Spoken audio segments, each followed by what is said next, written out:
This program contains dramatic reenactments and material that may be disturbing to some audience members. Viewer discretion is advised. When two cousins set sail across the Sea of Cortez, they expect the weather to be blue skies and fair winds all the way.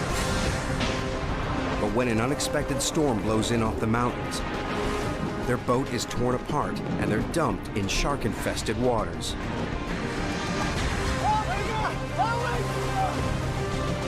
Their only refuge is an uninhabited island, where there is no food, no water, and no shelter from the burning sun. All they have left is the will to survive, and the hope that that will be enough on I Shouldn't Be Alive. Hello, everyone, and welcome to another episode of the Pro Crastinators podcast. We're back again to talk about things. Woo! Hey, yeah! All right. I like things. I was about to say that, you son of a bitch. I stole his thunder. Donnie, how could you betray me like that, Donnie? Donnie, how could you get your own catchphrase wrong? How you give your own brother the spicy keychain, Donnie? I am the best guy ever, as you know. The coolest cat in the Cabbage Patch. That's me. That's my new catchphrase. And I'm joined today by my good buddies. Hypocrite is here. Hello. As is Ben Saint. Oh. Distinctly not my buddy, you'll notice. And my good friend Jessicles. Endless Jessicles.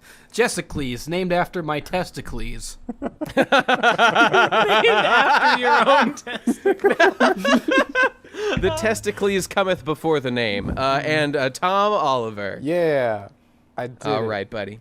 Okay, so here's our topic. Let's not fuck around. Our topic was a suggestion by this guy on Twitter. He goes by @thehypocrite. Here's a suggestion. @TP Crastinators. I am dying. Help. Do a podcast on when you almost died. So that's a good question. Yeah. That's a good one. Yes, we got to get that guy on here sometime. We probably should. Hey, are we going to get accused of, what's the word, nepotism? Is this not cool to take questions from people that you may or may not know? Fuck it. Fuck you, Twitter. Nobody knows who but keep asking actually questions. runs the hypocrite Twitter.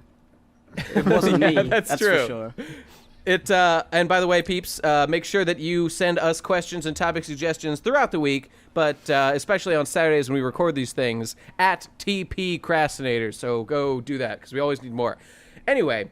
We're Hippo, fucking out. We're out of topics. I mean, we're all washed up. Yeah, we're on our last legs bottom. here. You guys got to step up, or this shit, we're gonna hit the ground real hard, real hard. We're coming in for a real rough landing right now. You know Denzel Washington in that movie Flight, where he has to flip the plane and they do all this crazy shit, and he got drunk, and then there was a big trial about like malpractice as a pilot, and I don't want to lose my kids, okay? I don't want to lose my 7 sexy daughters. So please send me your suggestions, TP Crastinators. Yeah. That's what I need to do. We need a lot of Hippo. help. A lot of I'm help. feeling like you might have some suggestions for times that you were almost dying. I mean, yeah, I'm in the moment of death. I'm dying currently on stream, on live, because I don't know what I have, and it's the weekend, so I can't go to the doctors, and it's something. Is about my that how throat. that works? Well, I don't know. Maybe they probably go home. I just assumed I can't access the medical guy. That can't be right? I mean, I'm sure hospitals are open, right? Because they're always open. Yeah, hospitals are are. open. But like the getting the doctors are only on weekends. Doctor's appointment, checkup or whatever. But the point that is, immediately strikes me as fully retarded. But yeah, I'm probably enough. wrong. But anyway, I have been having trouble breathing, and for the last few days I've been trying all sorts of things to try and stop it from making me not sleep and cough all night, and I don't like it. So the problem is like your throat is like constricting? What I thought it was that my room was too dusty, so I cleaned my room for a whole day. And then I went to bed and I was like all night, so I was like, no, that's not it. Then so it's sorry, like maybe it's a cold. So today I woke up really late because I couldn't sleep. I woke up at 6 p.m. and I put like this weird like I don't know what it's called, Vicks Vapor Rub, like... Yeah. And you put that in a bowl of hot water and you put your head over it with a towel and you just breathe that in for like an hour. And I did that. So you don't actually involve rubbing on your body anywhere? Vicks vapor rub? I thought you were Isn't that supposed what to that, like, rub it is? on your chest and then let the vapors rise up from the chest into your nose. That's how you do it for like putting it at sleep time. It is. Yeah. Oh. But you can like it's more intense to just put a bowl of hot water and drink that up or sniff that up. How's that working out? It didn't do shit. So it's obviously not like something in my throat. It is my throat itself has decided to close. And I don't know how to do anything about it. Okay, I've got a suggestion. Oh okay. God, I've got a suggestion. So you need to widen up that passageway. I have a tool, a cylindrical tool. No. I have a cylindrical tool that's pretty long. Nate, I think we can widen that thing up. Nate, if I just get that in there. That's enough. You're gay now, Gib. Oh. You're gay now. I got you. I got him. I tried to stop him.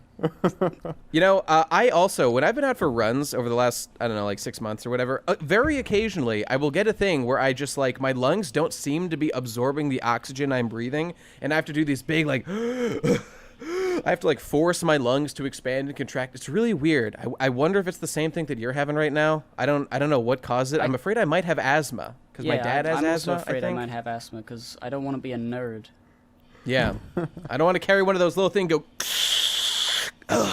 And be, you know, the guy who gets beat up on. I already have glasses. Stand by Me. I'm halfway there. I don't want to do that. You need some headgear too. Hey, did you guys know that I wore headgear all of like elementary school for one full year? Just the other day, I was thinking about the fact that I completely forgot that you wore headgear for a while. It's like the fun. I opted in. And you kept hitting yourself. No, hilarious. That's not. No.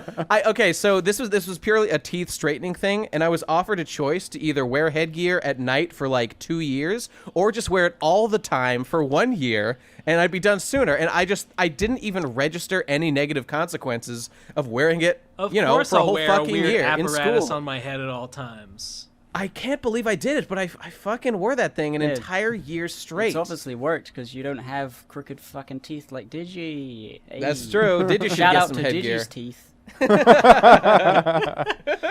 Man, I had some weird orthodontia. I had braces. Did you get the palate expander? Yeah, I had braces for a while, but before that I had the palate expander, which is a thing that orthodontia sounds like the realm where dentists come from. I'm sure it is. It goes on your teeth and it attaches to your top teeth, and there's it's like a flat thing in the middle, but there's a gap in it, and there's a little twisty thing, and you have a little key, and you jam this little key up into your roof of your mouth in this apparatus, and you twist it like a couple times, and it gradually expands your fucking jaw, and you do that for a while. I had that, and I also had another thing where like it was these like metal things were like bonded to my teeth. And on the top row were these rods, these metal rods, and on the bottom row were these metal tubes, and the rods slotted into the tubes. And it was intended so that my jaw would open and close in like a straight line instead of like a curvy line. And the thing about that is, as I got older, I eventually became able to open my mouth so wide that I could remove the rods from the tubes, and then I could have and then I would have these four weird little like these weird little like straight metal dealy things like that I could pop out of my mouth and like wiggle around like a bee, like a metal mouth, vampire man, like a pincer, like a bug mouth pincer. But then I would open up again and I would jam them back in because I wanted to keep my orthodontia working properly. That would take them out for fun.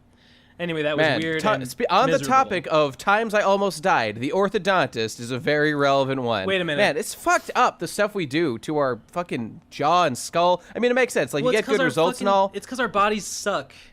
Nah, you're totally right. You're totally right. It's just crazy. It's weird because I've never heard of, stuff like that being done in England. Like, the most you would get is braces.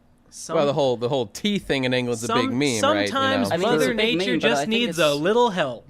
I think the difference is that Americans don't like having fucked up teeth, even if it's healthy. Mm-hmm. They just want it to be. We're just a insanely shape. superficial over here. It's definitely a superficiality thing. I know in America, you're expected to have nice teeth. I know I'm superficial as fuck.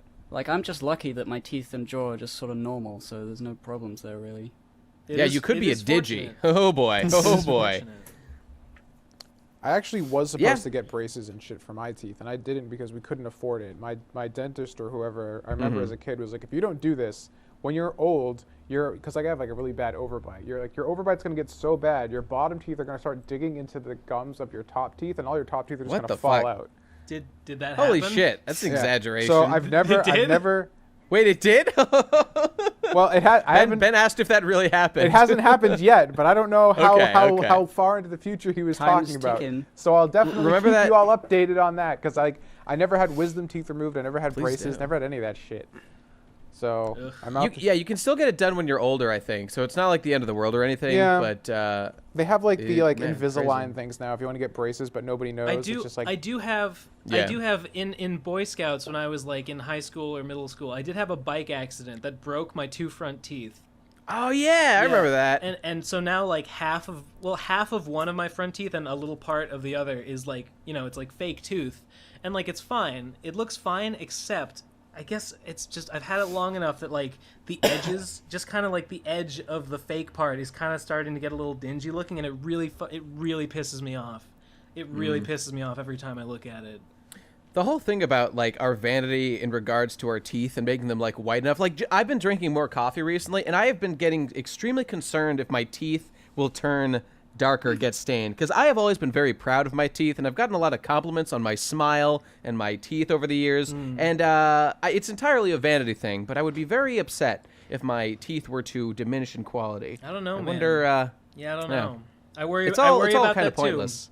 I don't worry drink a if lot of they're, like, coffee, but I do running. drink a lot of just like Mio. Yeah. I drink a lot of Mio energy. You'll have rainbow-colored teeth. Oh, beautiful, beautiful. I guess that's why my teeth aren't fucked up, because I don't drink soda ever. But you drink tea.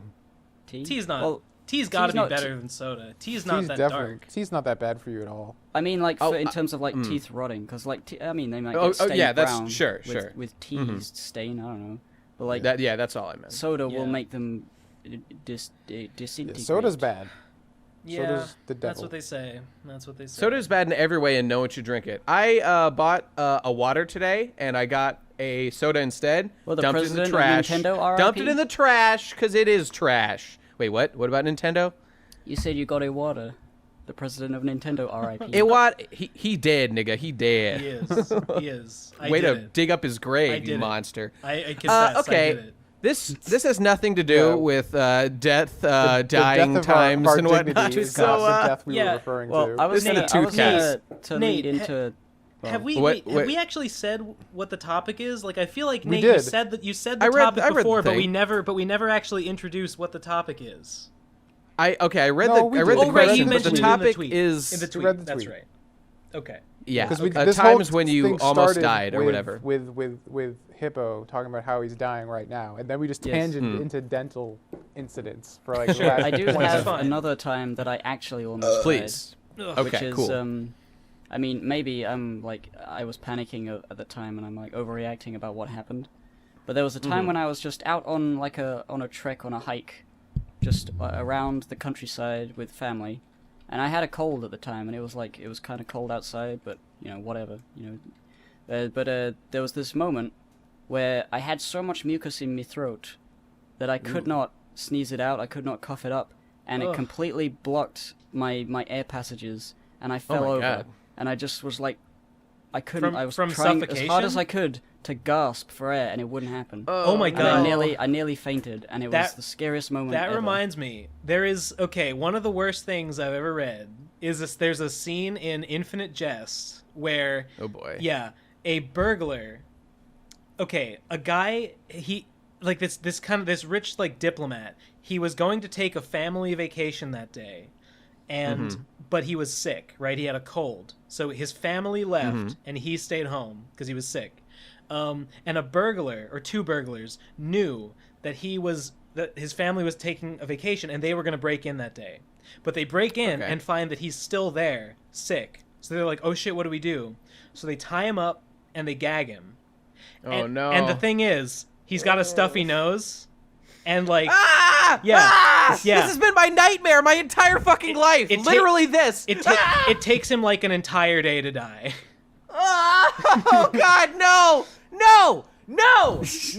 You don't know how long I've had this exact thought. Like, Yeah. what if I, guys? I've got a stuffy nose. They're like, well, just shut up, Nate. Nobody cares. What if I get kidnapped right now? What if I've had the fear of someone literally putting duct tape on my mouth has been my exact fear my entire life. He's spent Why kidnapping specifically? Because I understand. He spends like the entire day like fucking snorting and blowing his nose and trying to keep the nasal passages clear, and he like sort of manages it for a while, but like he can't. Yeah, it's really bad. Jesus, you fucked up, dude. You should not have fucked with our lungs that way. Why'd you make me this way, Jesus? I hate you. Fuck you, dude. Fuck you. Yeah, it's pretty bad. It's pretty fucking bad. It's a similar like sort of fear of just being in a place where you can't call for help.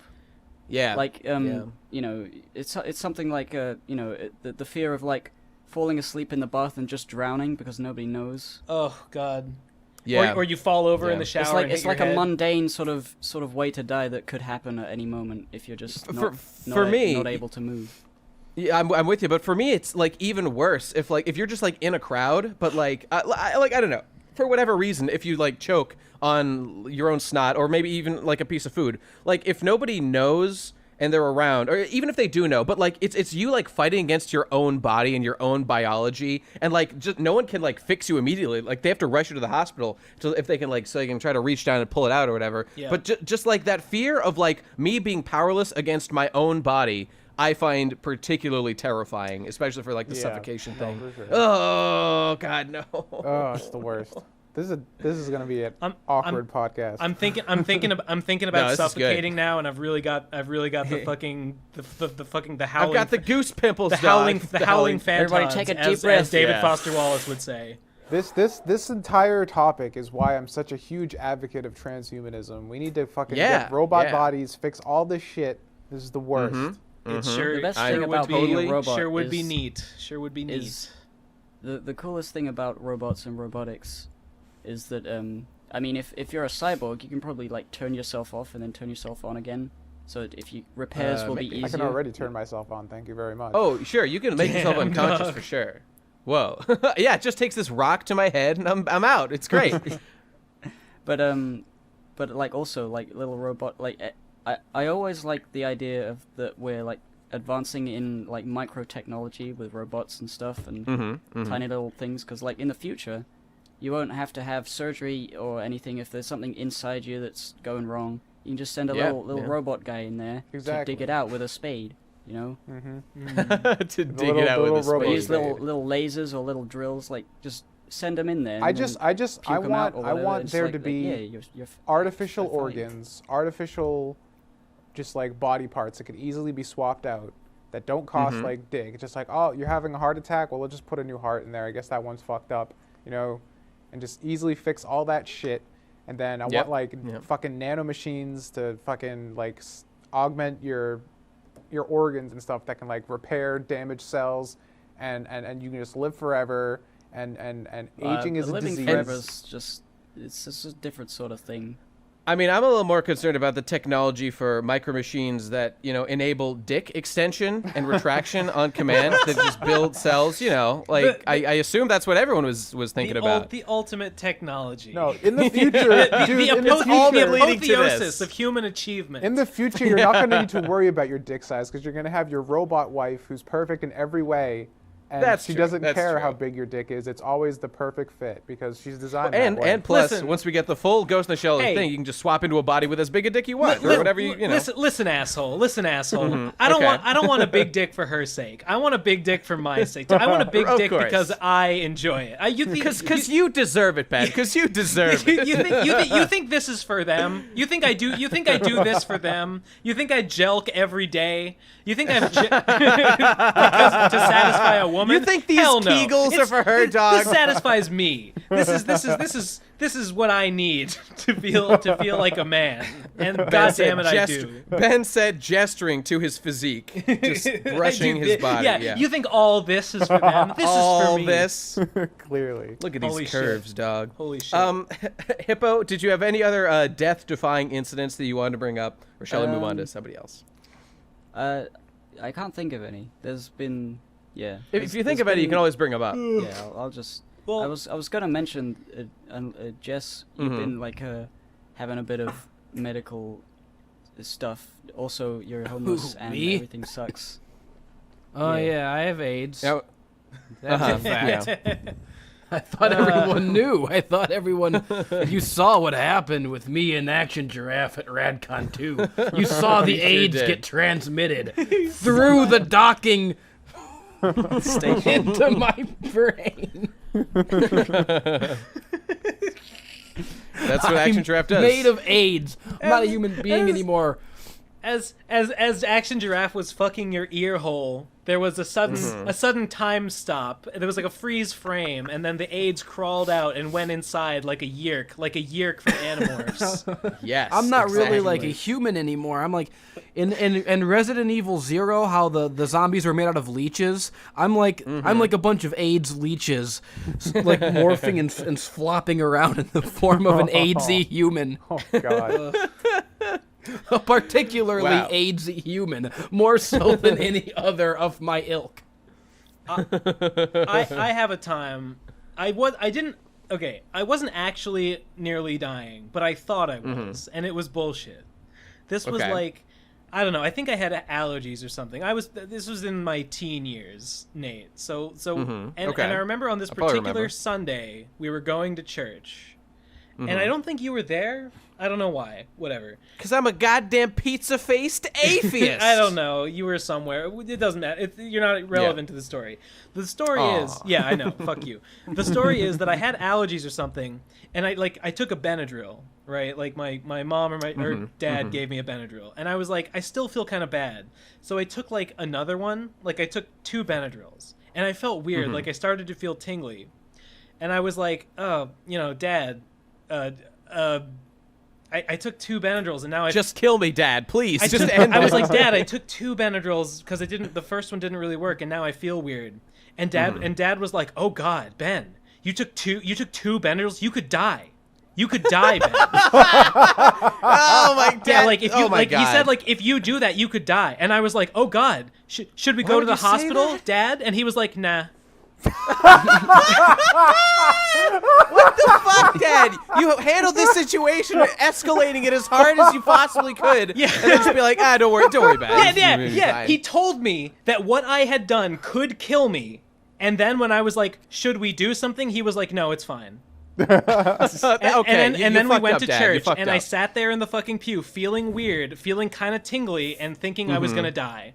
Just feeling closer to God than you ever have before. Yeah. Put that fear of God in me. He would never strike me down in his own house, would he?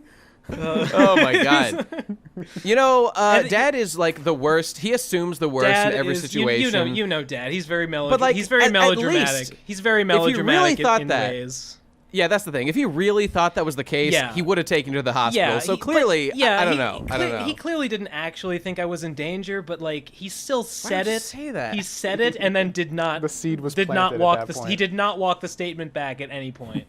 What a legend, Dad. What a dick. I can imagine he just wanted you to freak out so he could laugh. Maybe he did. Maybe he just wanted to scare me into not doubling up on doses, but I don't feel like there was any premeditated strategy going on here. Who can predict the inner workings of a dad? It's impossible. Well, that's interesting. Yeah, well, since we're on you got any others? Day. Yeah. I was at home jerking off. Probably. Fuck yeah. Fucking gay. What else you got for us, Ben? Any other times? Again? Well, yeah, I actually do have a second one. I was going to save it, but yeah. We could go around if you want. We can do a round robin or whatever. All right. Well, I'll tell you the whole story, because there's a bit more to it than just the death. So, in college, right, like me and my girlfriend had some friends that had been going to the same school, but then they transferred to another school. This was another couple. One of them transferred to another school. They went together, and we were going to go visit them. So we, rented a car, and we drove to New York, and it was like a 4 or 5 hour drive or something. And I remember on the way there, I accidentally ran a red light, and the girlfriend was like, oh boy. she was really mad. She was really angry that I had fucked up and kind of done this weird thing in this red light, and it was dangerous and I fucked up and it was bad. But she was very upset at my driving. So then on the way back, she drove, and she was in the right lane, and there was an 18-wheeler in the middle lane, right, like next to us, and she got spooked. She got spooked being like sandwiched between this 18-wheeler and the edge of the road. So this is why women shouldn't be able to drive. You know, can't handle it. This is just my fucking I'm not data. saying this is anything, just data. but this is just one data point. And she, hit the gas. Tried to pull out ahead of the 18-wheeler, and then changed lanes to get in front of it. She changed lanes too early and fucking just rammed into the thing. Oh yeah. no! And this fucking 18-wheeler like crunched into the fucking car. All of the windows exploded. Oh my god! Yeah, there was. Holy shit! The windows exploded. She was like screaming. She was like, Ben. And I was like, oh god, oh god. And Ben was like, oh, this is why I told you gotta let a man drive. No, I think I held her hand or something because we were like, because it was long. This was an extended sequence of the windows exploded and then the car was dragged. Like, yeah, the car was. We're attached to the front of this truck now, and the truck had to come to a stop, and we were like sideways. We were dragged the whole way as this truck fucking came to a slow stop, and then it slowed down, and we were like, oh god, we're still alive. And like the windows were everywhere. There was glass in my pockets that I found the next day because it had gotten into my fucking pockets, and indicating that Ben, in fact, did not change his clothes at that point or any other time. I was wearing a jacket. All right. And whatever. And we called fucking AT. What's the word? AAA. Yeah, we called AAA, and fucking they came and it was terrible. And I remember that I had a thermodynamics test the next day that I really needed to study for, but because this shitty thing happened, I did not get home in time to fucking get my textbooks and study the shit I needed to study. Did you get an extension on the exam or anything? No, I just didn't feel like it. I was just like, fuck it, whatever. I'll take the test anyway, and I didn't do great, but who cares? Fair enough. Everyone was like, "Ooh, boy." The teachers the next day were like, Ben, I heard you were in a bad car accident. And I was like, yeah, I was. It's fine. Yeah, I'm just saying, women might not be the best drivers around. That's all I'm saying. Ben was an advocate from that point on. In this case, she didn't really hit it out of the park. Well, Ben, I was curious though what your conversation was like immediately after this accident. What I mean, I don't know. I think we were both just like really happy to be alive. That's fair. That's fair. and also like, just bummed that it had happened and that we now had to deal with the fault. I mean, it was it was mostly her because it was like her. No, it was her car. It was her car that she had done this to. So it was like mostly her. Mm-hmm. She had to deal with the fallout of fucking messing up her car. So that was sad. Man. Yep. That's a crazy story. It was real fucking scary. Almost died. We both did. Man. All right. Yep. Well, cool. Yep. Good story, Ben. Got any more? Got any others? I think, did I just top? Was that the topper? That's the. It might be. It might have been so far. I don't think I have anything. Another successful PCP podcast. We did it. Yep. No, we're not. 28 minutes. No, we've reached the top, and now we have to plunge back into the ground to go below the bottom point. I think we can talk about, unless anyone has another like actual almost died story. I'm constantly the metaphorical, like when you died inside. Well, wait a minute. That's every day of my fucking life, dude. We can get to that. That's not even worth mentioning at this point. It's just a given for every day. I died once. I was run over by a car once. Yeah. Like, now, hang on. When people say they got run over, a lot of the time I find that the actual event is that a car hit them and they rolled over the top. Oh no, that's not what I mean. I mean I was literally under the tires being ran over by a fucking Jeep. God. Fuck. Is this why you love Jeep Wranglers so much? Do you have Stockholm syndrome for Jeeps? Is that what's going on? Is that it, Jesse? It's okay. You can admit this problem. Okay, so what happened? What happened? My stupid idiot friend back in high school named Ryan Gentry, who I'll say his fucking name. I don't care because we all hated him anyways. We kicked him out of the group shortly after this. But we were driving. We were in the driveway. We were about to pull out, and I like wasn't in the car yet, and I was like getting my seatbelt on, and he like fucking zoomed out, and I'm like, slow down. I'm not in the car. I'm out the door. And I was like hanging out the door, and I like got wrapped up in my seatbelt, and I couldn't I couldn't move myself. So, like, I just, like, plummeted out of the car, and, like, he kept going, and, like, he didn't have to keep going. He wasn't going that fast. He could have stopped. He knew I was down there, but he just kept going, and he ran right over, like, right up and over my ankle, and holy shit. I was, like, tied up in a seatbelt, and he ran over my leg, and I'm like, well, you're not my friend anymore. What happened to your leg? It just hurt a bit. I mean, I did you break anything? No, I didn't have to go to the hospital or anything, but Still though. It was. It's a good thing it was a Jeep Wrangler and not a fucking, I don't know, minivan. It wasn't a Jeep Wrangler. You invented that part of the story. Yeah, I know. I like that better. That's the story now. That's the story now. A Jeep Wrangler showed me mercy, and now I'm indebted. Yeah, that's right. Jesse told me this story about how Colt Corona ran over him with a Jeep Wrangler. And, Colt Corona tried to save him. It was actually the kayfabe commander driving the dreaded mobile on a mission to hurt me. I like to think that like it's your friend like has his face, and as he was driving this thing, like he pulls off the face mask, and underneath is like that sheer metal plate of the kayfabe commander under the face his mask. Human face. Yeah. give a man a mask, and he'll show you his true face. Oscar Wilde. Oh, kayfabe commander. That's a good one. AKA the kayfabe commander. As he left me there in the ditch with my broken, shattered ankle and zoomed off into the night, I could hear him laughing, "Mustard on my burger." That phrase has haunted your nightmares ever since. Fantastic. Okay. Well, I've got one that isn't as dramatic as that, but it was a very trippy experience. Did you trip?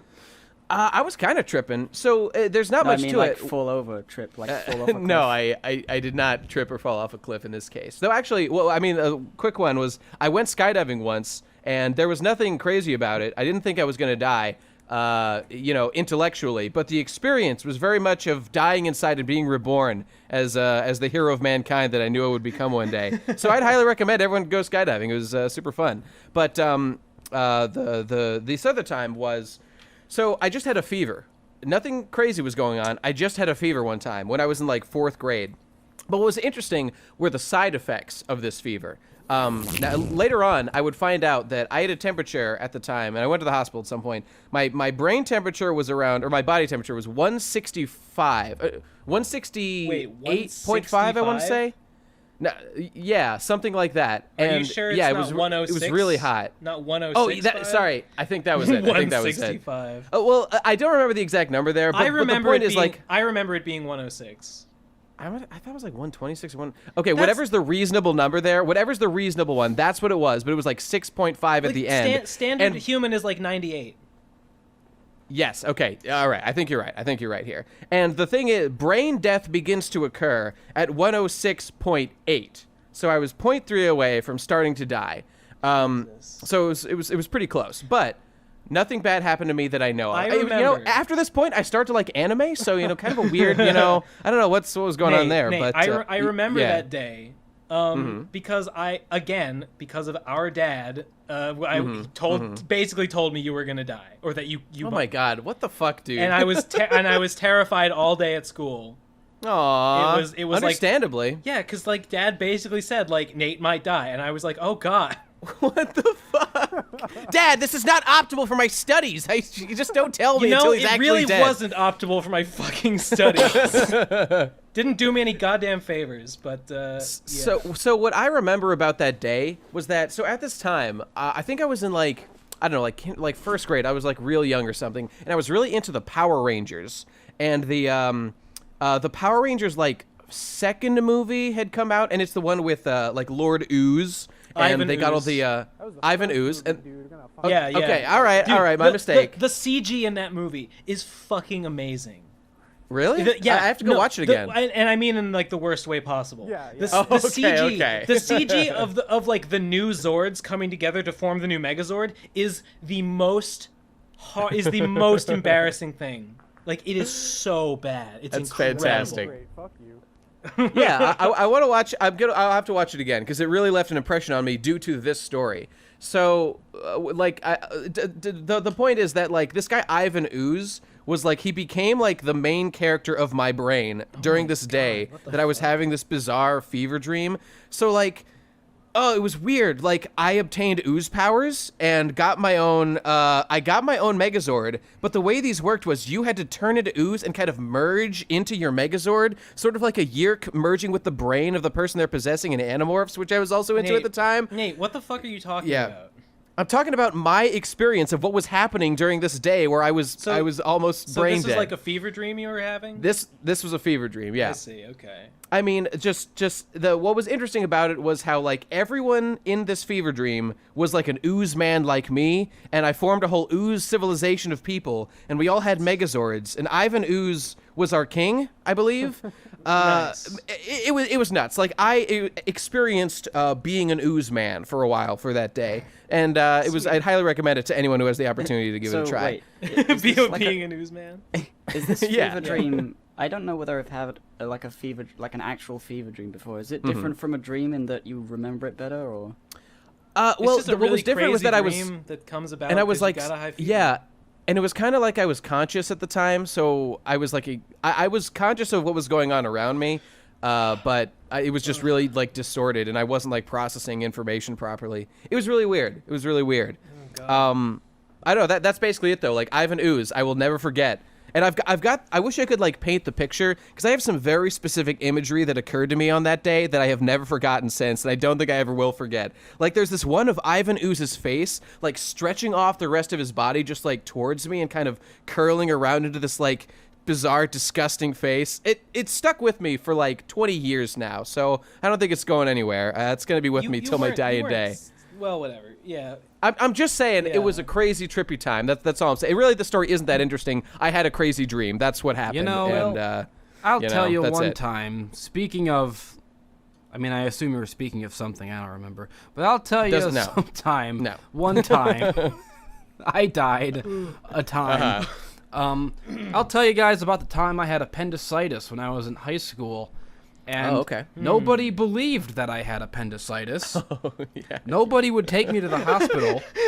Oh, Jesse, with your crazy schemes, yeah, with your wild appendicitis. Oh, come on now! Don't pull my leg to make it to the top, but he's kind of in the middle because he's always getting caught. God damn it, Jesse! That's me. So I was laying there, I was like saying to like my mom and my grandma, like everyone who was there. My stomach really hurts. I think I'm really sick. I think I need to go to the hospital. My mom, at a certain point, just, like, left the state and, like, went to North Carolina during this week and said, you'll be fine, blah, blah. So, like, no one was there to take me anywhere. Everyone who came in the house said that I was just, a big fat faker trying to skip school or whatever. So I'm laying there. My cousin comes in one day. My cousin, who's this, a woman of sizable size. Right, a big fat slut. She's a big fat slut. Yeah. Yeah. She's like a 250, like a 300-pound lady. She comes in. She comes in, and she goes. I'm laying on the couch. She goes, "Oh, you're not sick," and she fucking sits on me. She sits on my abdomen where my appendix lives, just like squishing it, killing me. Oh God. So finally, on like the fourth day.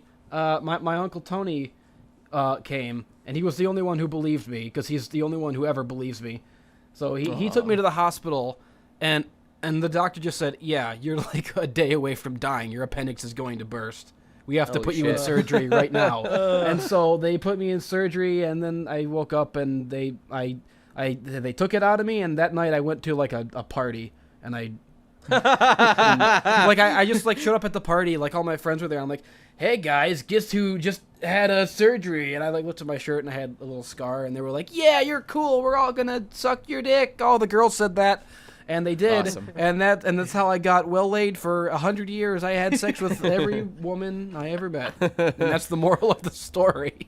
What a great story. I love a story with a happy ending. Yep. And Colt Corona was there too, and he even got laid. Yeah, imagine that. And so you guys gave each other high fives. Yeah, the kayfabe commander. Tower. The kayfabe commander thought he could poison my appendix to put me down for the count, but his plan backfired, and it got me and Horseboy laid 1,000 times. All these stories, just kayfabe commander and cold Corona are just now. I was at the party. I was at the party having my big fun orgy with all my friends, and kayfabe commander was like watching over it from. He was overlooking it from like a cliffside, going, "Curse you! Right. You've eluded my vengeance again!"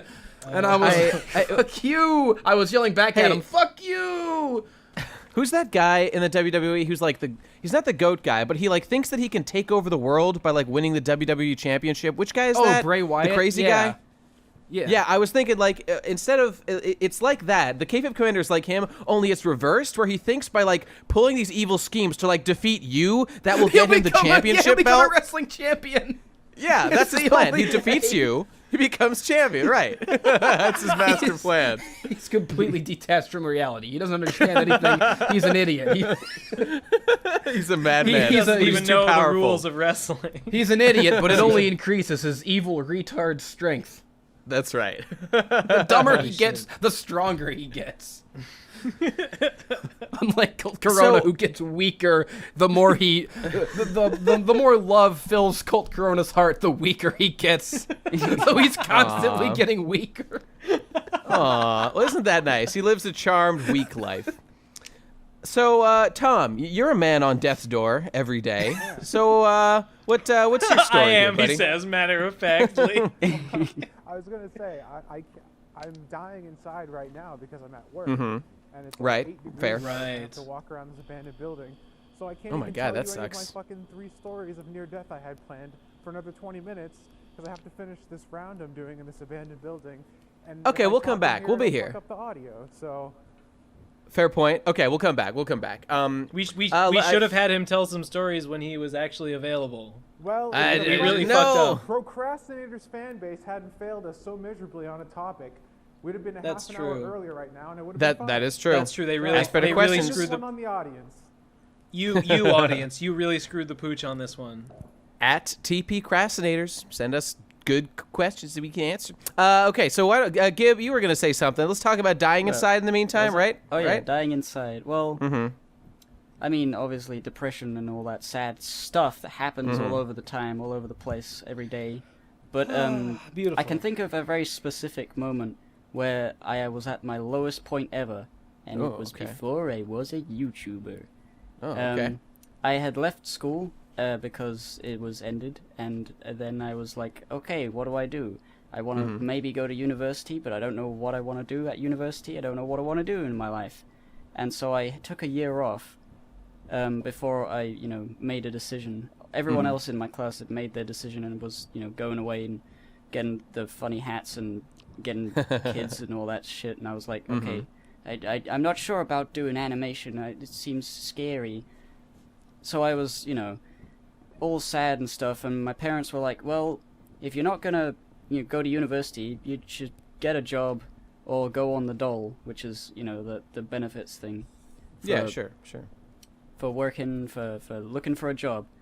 And so I went to the thing, and it was really depressing because they really, it's like a corporate building with people who hate their job, sitting in a stuffy sort of building, and I have to go in and stamp the thing and files and paperwork and all that. And Yep. they had recently changed the law when I got this, so usually you would go in, you would say, I'm looking for work, and then you would write down a bunch of things proving that you were, links to websites that you were looking for work. Obviously, nobody had any proof, they just said they did, and that's how they got money. Oh man! But they changed the law. Kinda. I did that on fucking unemployment benefits. At one point, I got laid off from a job, and I had to pretend I was looking for real work while I got unemployment insurance from that. It was great. Yeah, it would have been great for me too, except for this law change where it said, while you're looking for work, in addition to proving that you're looking for work, you have to do a certain amount of hours of volunteer work at charity shops. Jesus. And so I would have to get up real early and drive, get on the bus to this quite far away place across the river. I don't know where it was, in the part of time that I didn't understand or know. And I think it was because I made a mistake on the paperwork. They just sent me far away, so I had to get up at like 6 every morning. Well, not every morning, like 3 or 4 times a week, probably 3 times a week, to this charity shop.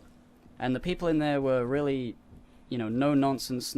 Nobody liked me. Nobody would like give me any sort of, let me get away with anything. You said no, you have to work for this amount of time. The first day I got there, it was closed because the owner of the shop didn't turn up because she was sick, and I didn't get any hours, for that day because she wasn't there. So I had to go for an extra day and work overtime. And I was doing this for like 2 weeks before I decided that I would rather just walk the streets and die. And it was this one time where I was on the bus, having my music in my headphones, just sort of like, Yep. And this lady at the front of the bus, she, for some reason, at some point, and I didn't notice because I didn't hear because I had my headphones in, she said, all right, everyone off. This is going not in service bus at the moment. And I was right at the back, and everyone else got off, and they looked at me, and I looked at them, and they thought, why aren't you getting off? But they didn't say anything, so I was just like, I guess everyone wants to get off at this stop. And then it kept going, and for a bit, and I realized, wait, she's not stopping at any of these bus stops. She doesn't know that I'm here. What do I do? And then at one point she glanced behind. She saw that I was at the back of the bus, and she said, what the fuck you doing there? She was like one of those, real chavvy, like real sweary, angry bitches. Wait, she the said, bus get driver? the fuck off the bus. Yeah, the bus driver, yeah. She said, get the fuck off the bus, you cunt. You just... I told you to get off. I told you to get off. I didn't hear. Why is she so mean? Because she works in a bus. Yeah. That's fair. That is That's the fair. best possible answer. Wait, why were you still on the bus past your stop? Because He didn't hear, Doug. He didn't hear the announcement. I didn't hear that the headphones bus on. had gone out of service, and she was driving to the bus station to put it away. And if so I did she hadn't, just drop you off like in the middle of nowhere? yeah, she dropped me off in the middle of nowhere. I didn't know where I was. Oh, I didn't know how many stops I had to go, and I was like, you know what? Fuck this. And I just started walking in the direction I assumed was home. I went into a library. I thought I could just stay here all day, and then, the police would get me something. They'd file a missing persons report? Yeah, but Shit. I decided I was going to go on an adventure. This is the coolest thing that happened in the worst time possible. Okay. I was so depressed of life. I thought, let's just So hang walk on. and So see if I this can find my up way to this home. point. Up to this point, was this the time lowest of your life when you wanted to die, when you were dumped off this bus? Yeah, it was like, well, it wasn't really like. I thought that's the what you were lowest building point. to. Maybe I was wrong. It was the lowest point in my life, but it was the moment that I snapped and said, you know what? Fuck going to this stupid thing. Okay. I am just going to walk aimlessly until I can see a bus stop that I recognize, or a bus number that I recognize, and I can get on that, and I can eventually find my way home.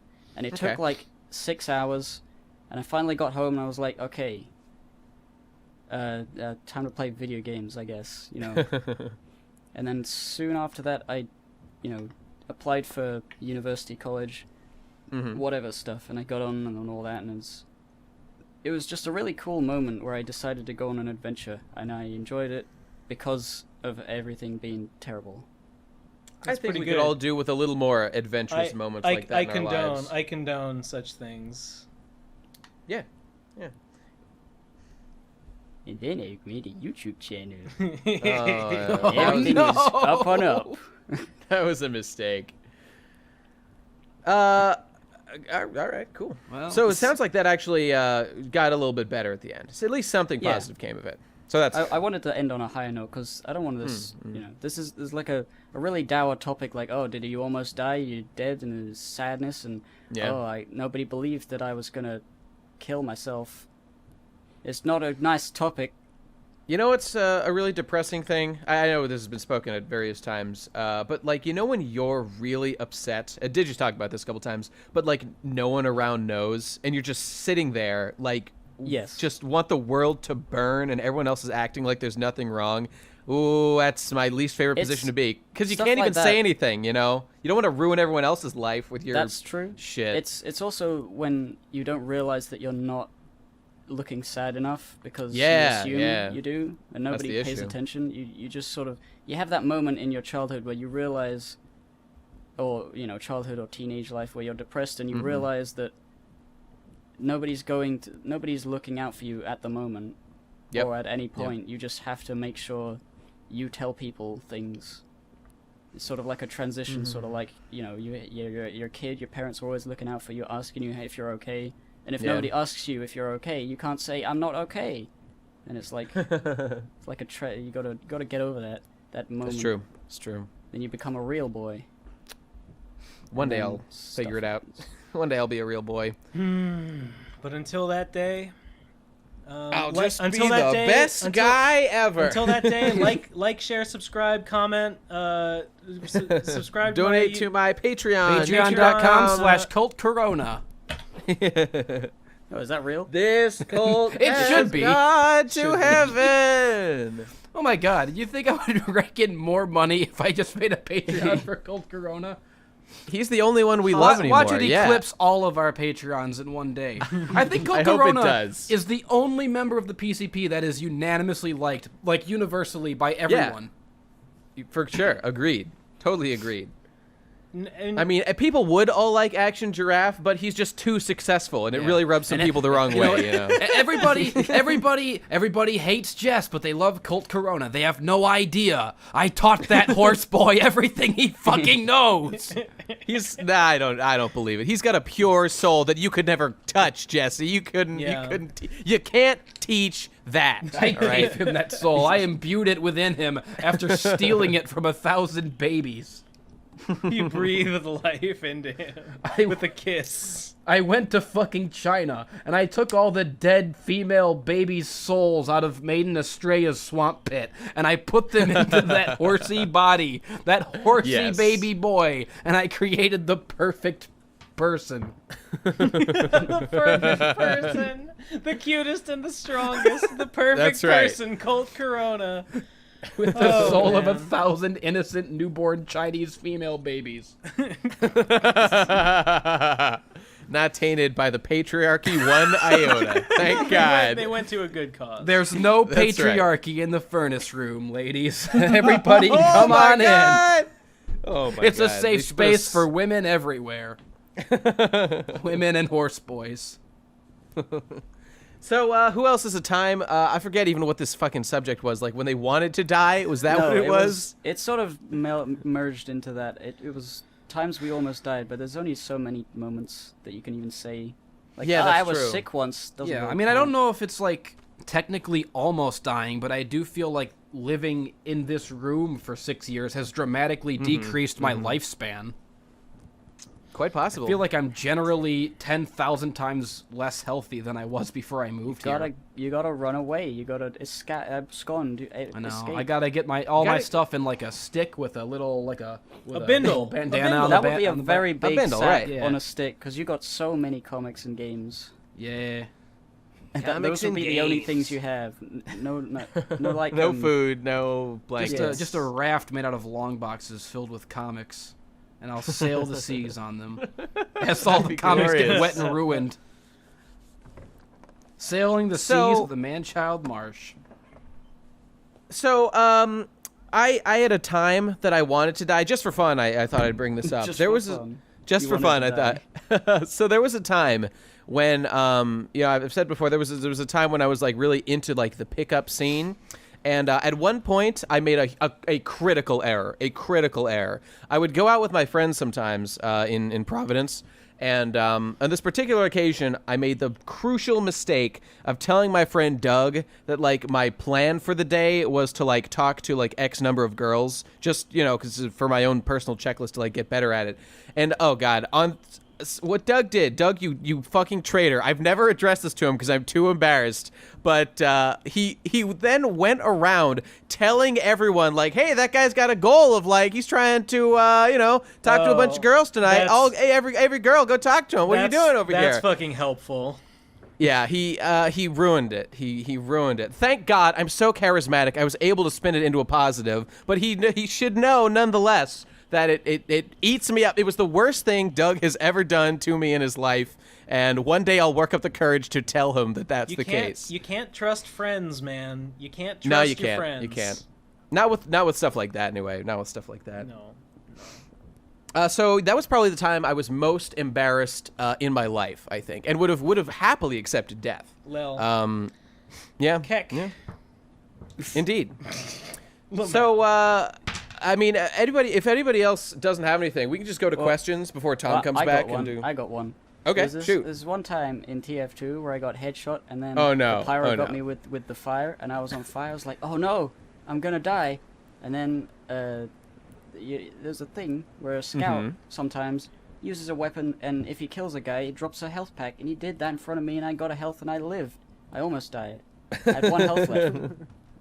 There was this one time in League of Legends, I don't know who I was playing, but I went down to 1 HP in this big team fight, but I didn't die. God, it was epic. God, I fucking hate video games. If you die in the game, you don't die for real. I think that if you die in the game, you should die for real, because then fucking people who play video games will all die, because video games are gay, and they're not art, and they're a sin and a crime. Well, what if you read a book and a character dies? Would you die for real? Absolutely. Yes, you definitely should die. let me tell you. Let me go on a totally unrelated tangent that has nothing to do with anything, because I have the power to do that, and I'm going to abuse it. There's a scene in it's a French movie called The Rabbi's Cat, and it's animated and it's great. But there's like a Russian guy. It takes place in Algiers. It's like some like Muslim city, but with a big Jewish population. It's kind of Middle Eastern. Isn't that where from Camus is from? Who the fuck's Kloppin'? I think it's Tom walking around. Stop it! You damn innocent boy! You don't know what sin you're committing. Okay, well, anyway, and he's like, okay, so Algiers, right? So the main character is this rabbi, and there's this like Russian like adventurer guy, and he's like there in the city just doing on some shitty quest, and he's like, and they're talking with like his rabbi teacher and this kind of like fucking sort of like libertine Russian guy, and the Russian guy is like, you old men and your religion, I care about, I don't care about God or any of that bullshit. All I care about, he says, like, all I care about is like adventure, women, and literature. And, ooh, yeah. And the rabbi is like, man, those are all things for young men. Whoa. And I was like, oh my god, even literature. This fucking guy, literature. This fucking he basically, I mean, if literature is for young men, then all art is for young men. This guy, as far as I'm concerned, the guy completely threw all artistic endeavor under the fucking bus. That's fascinating. And you know what? I was like, oh my god, maybe he's right. In fact, to this day, I'm not convinced that he wasn't right. That literature and by extension all art is just kid shit, and we're all just fucking fooling ourselves. I think, well, maybe that's fascinating. I know. You do it while you're young and you have the information, and now you don't need any more because you've got all of it. Who is this guy? I didn't listen to the first half of the story, but now I'm intrigued. It was a character in a movie called The Rabbi's Cat, and you know what? And he was like this fast living kind of like nasty, amoral, like libertine Russian dude. Well, I can see his point. Yeah. That art is all worthless. Oh, no, it was the rabbi. The rabbi said that art is for young men. Right. Yeah. They're like the established older gentlemen. I think I kind of agree with that. I agree. I was compelled. Well, okay, here's from that guy's perspective. I think I see where he's coming from. Like, he's concerned about like his community and like the people he knows in his life, and like building for a his future. Relationship with God and stuff is what's important to him. Right. And right. Like so from that perspective, I totally get it. Yeah. I'm very utilitarian about my usage of art. I think that art that doesn't do anything useful is basically garbage. But if there's art with like a good message or is trying to convey something valuable to the people intellectually, I see a value in it there. But it's just like a tool, like anything else for the betterment of humanity. So I mean, I don't even think like God could do that, or you think just maybe, I don't know, like doing things with your community or talking to people and being, hey, I'm a cool rabbi in my neighborhood. What's up, peeps? That might just be a better way to spend your time. Just made me wonder, like, this guy doesn't see any practical value in art, and you know what? He's fucking right. That's Man, this all is a there big is left to it. turn. This is a big left turn of a topic, but I really like it. just It's real fucking- cool. Yeah. I don't know. He's right. I think we can all agree art has no value and is a total yeah. waste of everyone's It time, doesn't have right? utilitarian Right? value, I suppose, but then like, there's you like know, Well, what value is there besides utilitarian? Spiritual? All value. well, is I'll tell you. I've There's no such thing as inherent value. never Go back to that, Ben, but Jesse. I've yeah, never what's up? regretted a moment spent with like friends or loved ones. Whereas I have regretted everything artistic I've ever done in my life and everything that's come from it. In spite of everything I just said, I feel totally the opposite. I have never regretted any time that I spent making anything, but I regret so much of the time I spent making is hanging different out than with consuming. friends. Making is different from consuming. I feel a little bit like Ben. I don't really. There's only a few people I enjoy hanging out with in real life, and Even those I- people, I- it's not like I want to do it all the time. yeah, no, for Yeah, sure. There's totally, definitely totally. like a time limit on that. I But that's the think, thing. like, There's a balance to be found. You know. I think. Yeah, I'm I sure was- there's a I'm just- balance. Yeah. I think it's like you need, on a more base level, you need human companionship more than you need to be entertained. Because like entertainment, as it is, it's art as entertainment is just to make you escape from reality because reality's kind of shit. You know, If on you- that if first you have point, everything yeah, everything yeah. else, like you have food, you have shelter, you have family and friends, you don't really need anything else. But if you have all that, then I think art is a nice little distraction, a nice little addition, like cherry on top, sort of. And and to your first point, I mean, how much of the art that we consume, especially like anime and stuff, how much of that is just made to simulate human relationships, to take the place Right. of the hole in our Right. lives that A art lot is of just it. there. A fucking yeah, lot a of it. ton of it. So that's I'm converting to Judaism as we speak. That's what's happening. like when people, I don't know, like if two people both read like two people are fans of like Harry Potter, right? Like two people love Yeah. Harry Potter. What that means is that the two of them have fucking shared this simulated experience of like Right. fucking being a wizard, right? And that's what it is. The art what Harry Potter fucking does is simulate for anyone who reads it the experience of being a wizard child. And Yep. like I don't know where I'm fucking going with this. It's just Well, I've got a point it's to go just with weird that. and bizarre. It's weird and bizarre for me to think of it that way, but it makes sense to think of like art is just all art is just a simulation. Like it's basically no different than just putting on a VR headset. Like it accomplishes the same fucking thing. Right, and in I don't know if I'd that agree way, with that like you completely. might ask the question, like, why not just with that person just go have an experience? Why not just do Right. that and then like, bam, you've just like increased Well, your and- your human connection. and- but there and is a the- difference there.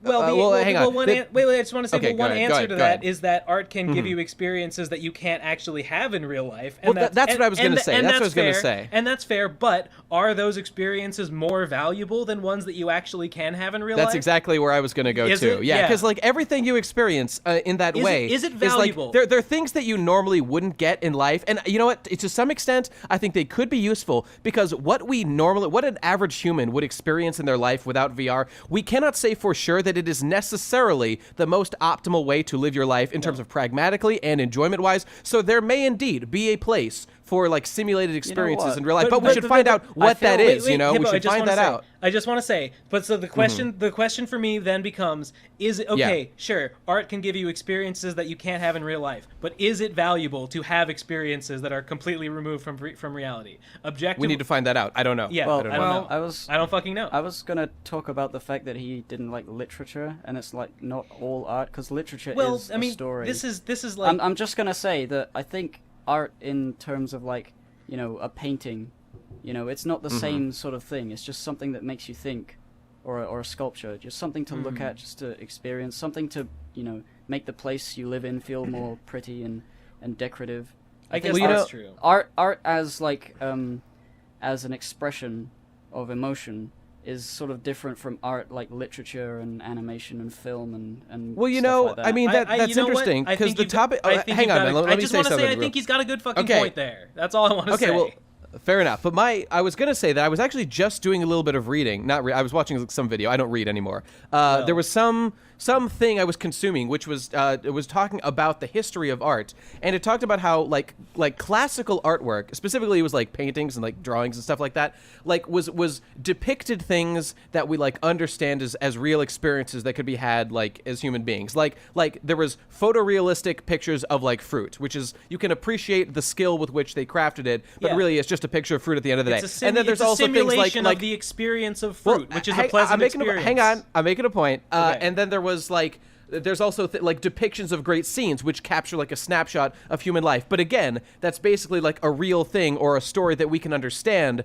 and it's not really making any grander point other than illustrating perhaps the value of that thing as a human experience. But like modern art and postmodern art are taking that thing and turning it on its head, and they're exploring the ways like if that's even a valuable thing by doing things like showing the absurdity of putting like just a drawing on a pedestal, or putting like, you know, something like a urinal, which is like this famous piece from the 30s, making a urinal with no special qualities, saying that that's art, and having people like comment on if that has any inherent value by itself. So it kind of raises the question about if any of this is valuable to begin with, and like how far does the stack of turtles go before we actually hit like something that we're like learning or like achieving through art, you know what I mean? Well, I think if a piece of art can help us to better improve our social life, or you know the base level stuff, the social life and the stability of your community. If art can help that, then I think it does have value in that way. Personally, sure. I really hate... I feel like art is useful in just making people feel better and being able to do things like that. I mean, personally, I really hate the idea that like the purpose of art and the value of art is some like pragmatic, like tangible benefit that it has on other areas. Well, it seems of life. like what else could there be? What else could there be? There is. You're talking about like a pragmatic. So there just value, is none. I don't know. You can. Yeah, and like art can have social benefit, but like I don't fucking think. I don't know, like if that's what art was, if the value of art was like it makes people feel better, it makes people not kill themselves, it makes people's communities better, I would not do it, because I don't think that's enough. You wouldn't do it. No. Kill yourselves, fags. Kill yourselves. I was only like presenting that as like a reason for art to be, because like personally, I think art is just like, if it's fun to make, then you know it's a fun pastime. That's good. Yeah. If it's fun to look at, then that's good. It's just nice. Yeah. Why wouldn't you make art and have art? Yeah. There's just no reason to not have it. It's totally agree. The act of creating art doesn't have to necessarily be what people get out of it. Like, Ben, you could make something just because like I feel like doing this, but people could get something more pragmatic or like deep out of it that you never intended to do. They could. So it's really not like your responsibility to be it's like, not cut and dry this either way. But that's not why I do it. And you know, I don't think that's good. Go ahead. Like personally, for me, that's not enough justification. And I would say I do like that idea, but what I would do is I would scientifically like study what art form produces the best tangible results, and whatever that is, that's where I would focus like artistic endeavor if I controlled society, because I am interested in progressing and making cooler shit. Really, I'm talking about making art to make like the iPhone 8, or to like get to the next level, whatever. If you want that, like go to Mars, colonize Mars. What you would do is you should make sci-fi fantasy. So that scientists will be inspired to make new. Because I totally agree. But I don't care about that as much as you seem to. I'm curious. Ben brought up just the concept of value itself and like what we define as having value, and I think you were saying that there is no inherent value, and it's just what we. There absolutely isn't. I mean, it depends on what level you're talking about, because like at the deepest foundation, at some point, yes, we have to decide what we think is valuable, such as human life, or or currency, or all those things we have basically decided to place value on. Yeah. So I guess that's your point. That is ultimately what it all boils down to. Yeah, it depends on whether you think. I mean, I guess. Our nature as humans to procreate and keep the species going is. Like, do you believe that that's, something that you agree with? Do you agree with your nature, or do you not care and think everything is valueless? I just think that at a basic human level, we are more or less all able to agree on, like, the rules of the game, what are generally winning moves and what are generally losing moves. And I think just once we've established that, then you can build a society. And I don't think it's crazy to establish rules like life is generally preferable to death, and like pleasure or I guess, lack of pain is better than pain. You know, like things like that. And then from there, you can find out ways to pursue all that stuff. And that's what I base my shit on. Here's the point. Here's what it all boils down to. This is a spoiler. I'm going to spoil the end of the Rabbi's Cat. It's a good movie. Okay. You should watch it, and don't let me spoil it. But I'm going to spoil it anyway. You see, the rabbi and the Russian guy and like a fucking... What's the word for like a Muslim priest? Is it an imam? I think it might be an imam. Yeah, I think that's right. Yeah, and an imam and a couple other guys, like some painter guy. They all get together and they embark on get this. They embark on a quest across Africa to find to find the shared ancestors of all blacks and Jews. Right? Okay. Yeah, they believe that all blacks and all Jews share a common ancestor, and they find a tribe. Ain't that the truth? Yeah, and they and they find a tribe like hidden in Africa of these giant they're kind of like Aztec-looking warriors, but like they're so dark that like they're blue, like they're literally blue. Okay. And they're just these giant like 10-foot tall dudes, and they're all these big like fucking like African warriors living in this temple city, reading the Torah and like fucking giving each other bar mitzvahs and stuff. Okay. And they're there and they're like, hey, our brethren, but like, you know, they're so fucking removed from their culture that they can't even fucking understand what they're saying. They don't even, even though these guys come trying to forge a connection, they're like, oh shit, an intruder. We're so fucking, removed from culture that like we can't understand this as anything other than an intrusion and we must destroy. And so it doesn't really work. They do find the shared ancestor of all blacks and Jews, but they do not make peaceful contact. And it's a really good movie. So there were like people in Saudi Arabia, and then Muhammad was born, and then, you know, like people became Islamic. And the rest is history. You know? I mean, I don't think those people were Jews though. I think they were unrelated. I don't think that there actually is a fucking common. I don't fucking. Okay, all right. I can't speak to the fucking historical veracity of anything that I just said. That's just what happens in the movie. That's what happens in the story. Okay, all right, sure. Does that have any? I'm just trying to think of that has absolutely no bearing on anything. I just wanted to say it because it's really funny. Oh, okay. I was trying to figure it out. No, this is not going anywhere. Why? This is not going anywhere. Okay, fair enough. All right, good to know. Just wanted to like most of Ben's contributions, adds nothing to the podcast. So thanks again for that, Ben. Yeah. Appreciate it. I was thinking about that. What the rabbi said. What was it? Women, literature, and something else. It was women. It was something women and literature, and that's all he cares about. And he said it was for young men. The rabbi said they were bad. No, the rabbi said those are for young men. Yeah, so they have a purpose. It's just not for me. I'm old. You know, maybe his point. Maybe we were totally wrong, and he's more like a guy that like, okay, when you're young, pursue these things to like develop a life philosophy, but when you're old, stick with it or something like that. But if a thing, if a thing's value eventually goes away, like if a thing is no longer valuable once you're old, was it ever fucking valuable? I mean, maybe his point is just that our brains solidify and we're not as able to absorb new ideas in an effective way. But this fucking comes back around to that thing about how I hate to think. I don't believe that art's value is the fucking pragmatic, the tangible benefits that it has on, like, it makes us function better or something. I don't accept that. So okay, well, we would need to talk to this guy and get his point. All value and everything is completely subjective. So if you don't feel it has value, that's fine. But that doesn't devalue it to other people. Yeah. No, of course. But For me, I don't think that if art is valuable because young men read it and it makes them better people. I don't think that's good enough, and I hate that. So if that's this guy, if that's what this rabbi believed, then I have to say that I'm not satisfied with it. Okay, fair enough. Jesse, what were you saying? I think that art just isn't valuable because people watch it and people are dumb and they don't deserve it. Are the people who make it dumb too? So I think that art is only worthless so much in that human beings are worthless. Well, that's if human beings are worthless and art is for human beings. I think that human beings definitely true. I think that art is for me, and I think that human beings just exist to ruin art wherever they go by not being me and not appreciating it correctly. But that's not what I was going to say. That's a different tangent. One day you and me will pull a Columbine on this whole country, Jesse. Thank God, and then we'll finally. see. Yeah, Then we'll find out who's the real artist in the town. Then we'll find out who's the real procrastinators. Yeah, we'll get around to Columbining America eventually. Ultimate procrastination. We all get together for RadCon 10, and we just like. And, you know, Digi's just passing out guns, and he's like, are you with us or against us? Oh, God. If we fucking get to 10 RadCons, I will start killing people.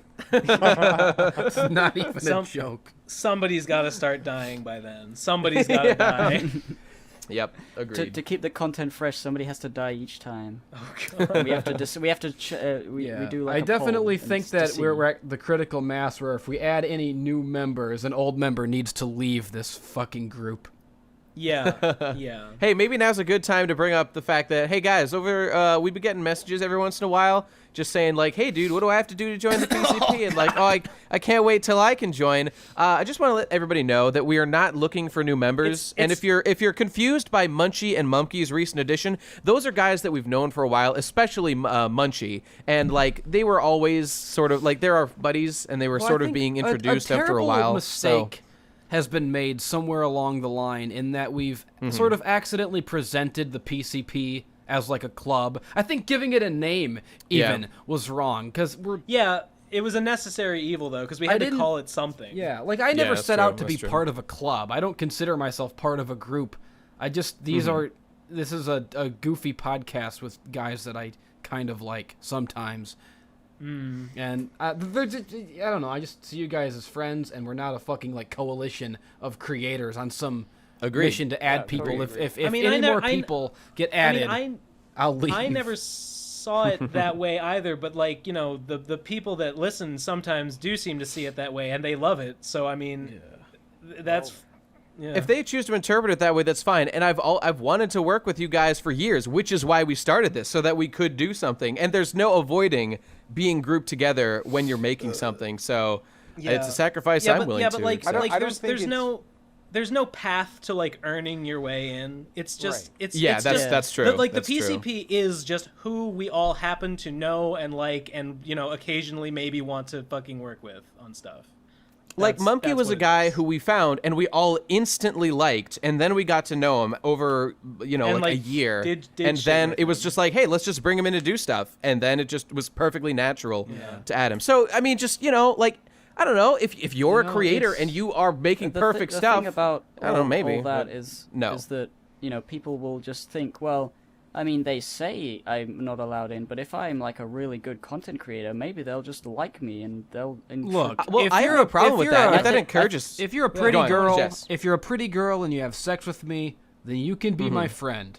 But you still can't be in my fucking PCP. I wanted to hear where Hippo was going with that. Well, I mean, people are gonna like assume they can like if they make good enough content, they can get in the group, and that's the thing is. Well, we could always. It's not like we're saying, oh, no one will ever be our friend, because that's not true. We will make friends eventually with other people who are cool. Probably. Sure. It's just that this particular group, it's not really something you can join and just suddenly be in the chat. We'll make friends and make connections and be in like other little groups, but it's just this is sort of like full. We're just getting a lot of prepositions lately from people that we then have to spurn and break their hearts. It's like being a single white woman. Guys are coming after me, sniffing around my cooter. I just want to focus on my career. I just want to be a lawyer. In the big city. It's like in the big city. Make it on your own. It's like being the only femboy at the jailhouse dance, It's a real everyone wants your attention, and you can't service everybody who comes knocking at your cell door. There's only enough booty for one man at a time. That's right. So stop asking that question. That's the fucking point. Fuck off. Shut up. Shut up and fuck off. But we love you anyway. We do. Now, okay. There you Some go. of us do. So, should we swing back, Tom? Do you have time to tell us your stories now, dog? I mean, I can. I feel like we've gone off like the existential like deep end, and I feel like coming back to like that's true. Seems a little. I just wanted to give you an opportunity if you wanted. I mean, maybe there's one that's particularly interesting or something. I mean, the only one that was even semi-interesting was when I almost killed myself from working too hard. And I feel like I've told this story before. I don't know if it was. I don't think I've heard it. I think I've heard bits and pieces of it. It was back when like I first got started doing horse stuff, and I was working a job, and I was working all night on making the picture book, and I was downing fuck tons of energy drinks. I'd have I remember this a little bit. I had like 3 a day, and my heart was like tweaking out, and I had to go to the hospital. A fucking thing. And I was there for like a few hours. And I was sitting with my dad. He was just like, "You're fucking retarded," and I'm like, "Yeah, that's true." Thanks, Dad. And then like they had me like hooked up to one of those like heartbeat monitor things. Am I still in this? And it was weird because it would like skip a beat like every time you could like see it as it did it. Oh my god! And then like it just shut off. We're just like, oh fuck, I should get like my dad's like, oh, I got to get somebody, like the equipment fucked up. And I'm like, yeah, I guess. And then like 3 seconds later, like my whole body went numb and cold. And boy. And I was just like, it's not the equipment. My heart. Were you still stopped. Conscious at the time? Yeah, I was assume conscious. you were. I was conscious. I couldn't move. I couldn't. Like, my whole body. It felt like instantly I was in a freezer, because like my heart stopped. So there was no blood circulating, and I was just dying. And for like it was a solid like 15 seconds before it like beat really hard, and like my whole body jolted and it started again, and like. That was the closest I came to death, was like when my heart stopped for like a very noticeable amount of time. Fascinating. Holy shit. And on that note, thank you for listening to the Pro Crastinators podcast. Sorry, speaking of death. My connection died. Did I miss anything? No, I mean, you can listen back. He told his story, and it was equally traumatic as the first time I heard it. I missed it. Dang it. Listen back, goddammit. Listen to the rest of the audience. It'll be there. No, tell it again. Make the audience sit through it. I've never listened to a PCP episode, and I won't start now. Yeah. What a hero. All right, well, how about we shift over to questions now? What do you say, folks? I'm down. Let's maybe let's one do or it. two. Yeah, okay. We have run pretty long, right? Like an hour. Over an hour. We're at an hour and 20 minutes. Let's see here. What do we got? I think there was some decent ones here. Fill time. Somebody fill time. Gib, what's your favorite color? Blue. No. Why? You're fired. Yeah, that's the one. There's that what the reference. Hey, here's a fun one to fill a little bit of time. Okay, by @batsling1234. Would someone take up this challenge? Describe the PCP to someone who never uses the internet. Oh man. It's a bunch of guys and a girl. And then mage. Oh, got her. But who's the girl? No one will know. It's a loose coalition of gays in a straight world. United against the oppressive matriarchy. Mm-hmm. Do you remember that one kid in your kindergarten class that ate glue? Imagine if there were like 7 of them and they all talked to each other for an hour. That's. Do you say that was you, Gib? No, I didn't eat glue. I liked putting glue on my hands and then peeling it off when it dried. Oh, that's fuck yeah, dude. Oh, fuck yeah. That was the shit. That was the jam, dog. I'm serious. I remember doing that a little bit. Okay, here's another question. Oh, shit, where'd it go? Gib, this one is directed at you. Well, it's actually not specifically, but it's for you. It's just, have any of the PCP members played Fire Emblem Heroes, and what are your thoughts and your main teams? Let me look at my main team right now. I actually am right playing this game currently as well. Oh yeah, I'm not playing it because I already played too many mobile games. I got Lissa from Fire Emblem Awakening, Florina from my favorite game ever, Kane from something, and Faye the dragon. And I got their like 4 and 5 star characters, and they're really good, and the game's great, and I like it, and it's good, and I like it. So I was just curious. Oh, sorry. Go on, Tom. I was just gonna say I only started a couple days ago. I have nobody good. My summons have been shitty. I only have 3-star guys, except for one 4-star ninja dude who's kind of cool. The game's really fun. You got fucked. I got fucked, and every time my guy levels, there's just like 1 stat boost, and like that's it. So like I can't even win the training missions now. So I might have just restart entirely. The game's fun. The only thing I don't like is the fact, and not even that I don't like it, but I just find it odd that because they outsourced all the art to a bunch of different people, like there's like 15 different art styles in the game, and it doesn't really mesh very well. I thought they were recycling art styles from like the original games for some. Is that not true? I think they're all different, but some of them definitely look more interesting. Well, that's annoying than others. I can see why that would clash. I would at least expect it to be like one. Yeah. By the way, or something. The voice actor for Florina is the cutest ever, and if you get her, you will enjoy the fact that she goes, when you click on it. Gib, please make a video where you document these audio sounds so because they're not on the internet and I want to hear them. Yeah, I will. I'm gonna make a minuscule review. Oh, excellent, fantastic! I'm looking forward to it. What was I gonna say? Oh, the only reason I'm at all tempted to play that game is because I'm sure it's the reason 99% of people play, because I want to see Camilla and Lynn and just be around them because they're the hottest women ever. That's it. That's the only reason. They're like so hard to get. There's like a 3% like rate of getting like one of those 5-star characters. Yeah. So you have to grind to infinity. Yeah, I'm very lucky in that I've already got 2 5 stars, so that's good. Here's a question, Jesse. This one's for you. Oh no. How do I become a sweet shirt? First of all, does he even want to be a sweet shirt? Yeah. That's... no. Sweet shirt's good. Yeah, you just gotta wear sweet shirts. Oh, yeah, it's the combination of the sweet boy and the shit shirt, but it's not like actually a combination. It's just a combination of the word. But a sweet shirt is like the a sweet coolest. boy is bad. A shit shirt is definitely bad. A Of sweet's probably the worst. But a sweet shirt is like right in that happy medium of traits for a human to possess. Damn. All you gotta Would you describe yourself as a sweet What shirt? about a shit boy? I haven't quite cracked the code on shit boy yet. I think I'd like to give that one a spin sometime. All you gotta do to be a sweet shirt is just wear sweet shirts. Damn.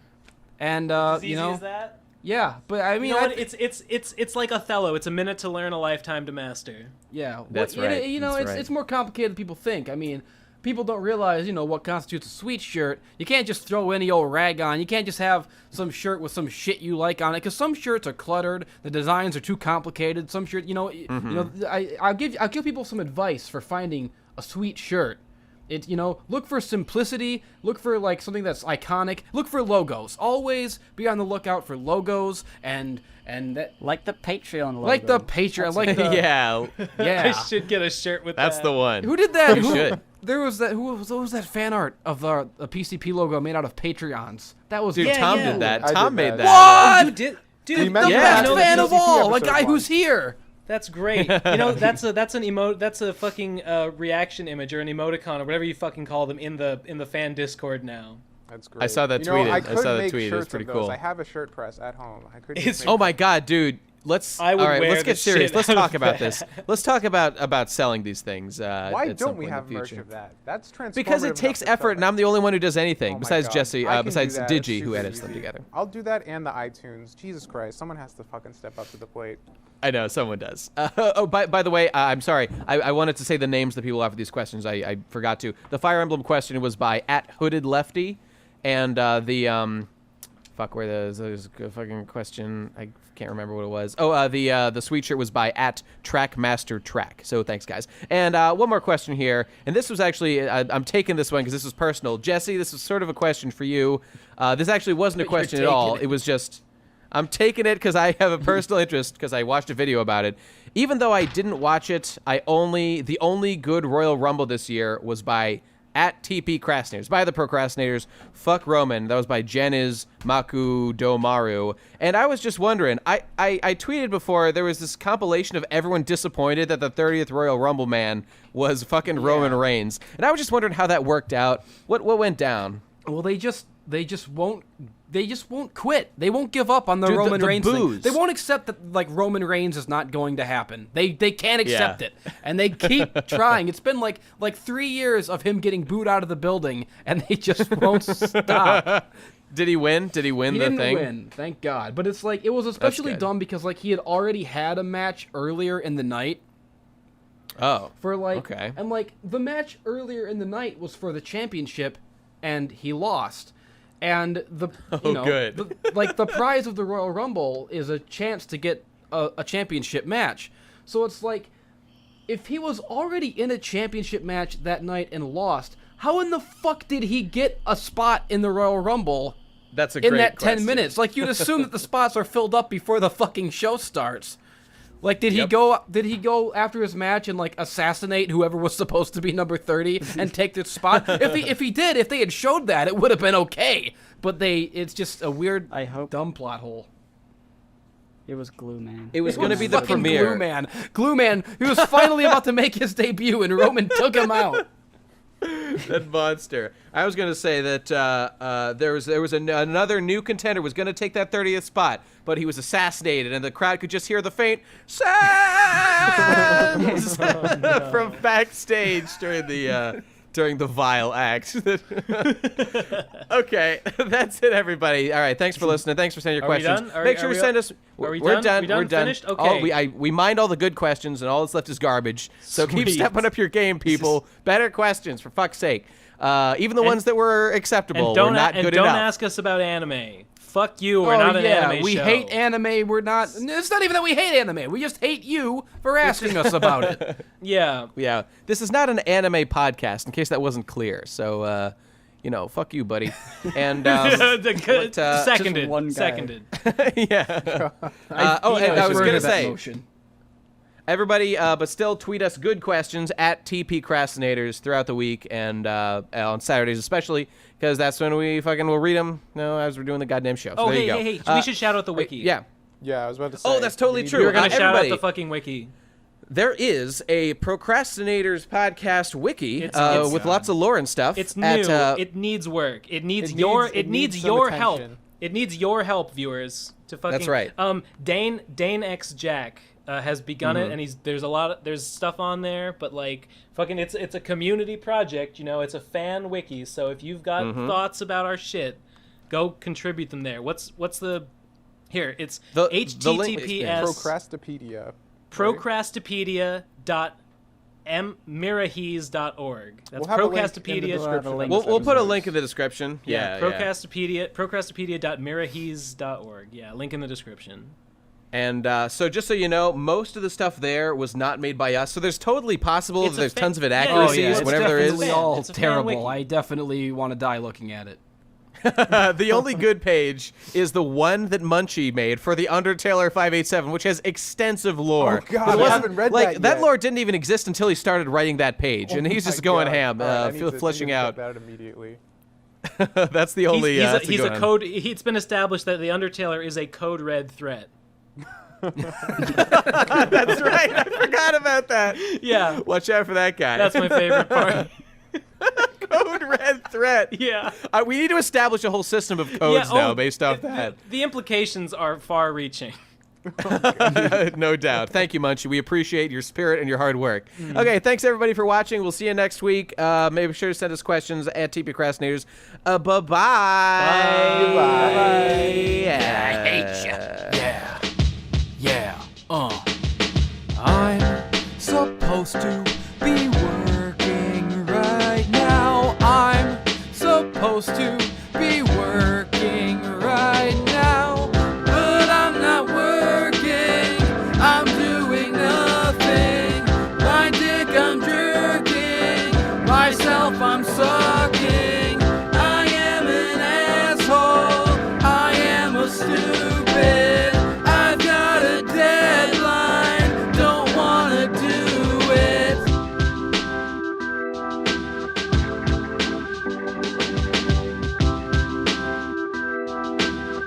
What the hell is wrong with me? I'm supposed to be making money. I'm supposed to be creating funny things that the people gladly will pay for. Artistic genius, that's what they came for. Instead I'm tweeting, hashtag repeating. That's why there's no heat and holes in the ceiling.